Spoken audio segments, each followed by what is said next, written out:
היה מחקר מדהים שעשו מכון וינגייט בארצות הברית לגבי מיומנות, כמה משפיע הדיבור שלנו על תוצאה בספורט. ולקחו קבוצת ילדים בגילאי 10-12 בארץ, קבוצת מדגם והוריהם, אבות, קבוצת ילדים מקבילה, חתכו אותה אותו דבר מבחינת גודל וקבוצה וחתך ילדים בארצות הברית, ואמרו אנחנו נותנים לכם 3 חודשים להתאמן על אחוזי הפגיעה בבייסבול, כדור בסיס. כלומר, נזרקו לילדים כדור, הילדים צריכים לחוות. ואנחנו רוצים לראות מה יהיה האחוז, איזה ילדים יגיעו לאחוזי פגיעה בכדור יותר גבוה. וצילמו את זה והקליטו את זה. האחוזים אצל הילדים האמריקאים היו קרוב ל-70% גבוהים יותר מהילדים בישראל. על אותה קבוצת ילדים. אז בהתחלה קפצו ואמרו, כן, שם זה ספורט לאומי, פה לא מכירים את הספורט הזה, נפל. מה שמצאו, טרמינולוגיה. האבא הישראלי זרק את הכדור לילד, זה נורא קשה, זה אחת מהמיומנויות קואורדינציה, קשר עין יד הגבוהות ביותר שקיימות. זה מקל. לימים פיתחו את זה לטניס, אז שמו מחבט רחב יותר. נורא קשה לחוות בכדור בסיס.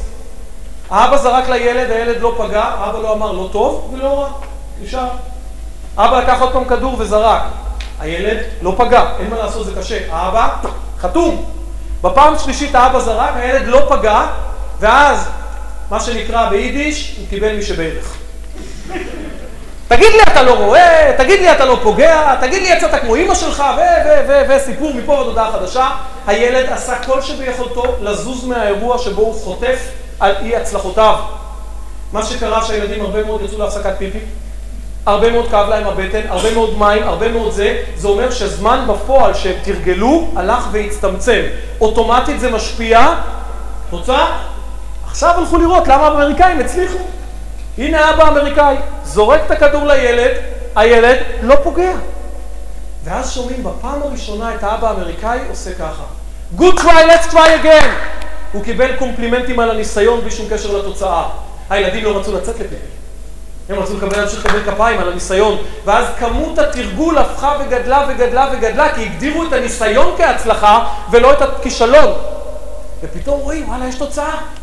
איך אני אגרום למישהו? הרי מה גורם המוטיבציה הגדול ביותר שיש? הנאה. הנאה באלף מביאה הנאה בעין. זה גורם המוטיבציה, שמישהו נהנה, הוא אף. מה גורם למישהו ליהנות? הצלחה. אם נבין את המודל הזה, כל חיינו נחפש איך אנחנו מצליחים כדי ליהנות, ואז יהיה לנו דינמו פנימי שמזיז אותנו ומזיז אותנו ומזיז אותנו. לא צריכים כל הזמן, זה לא קרה בגלל זה, וזה לא קרה בגלל זה. הרעיון לתחקר הצלחות.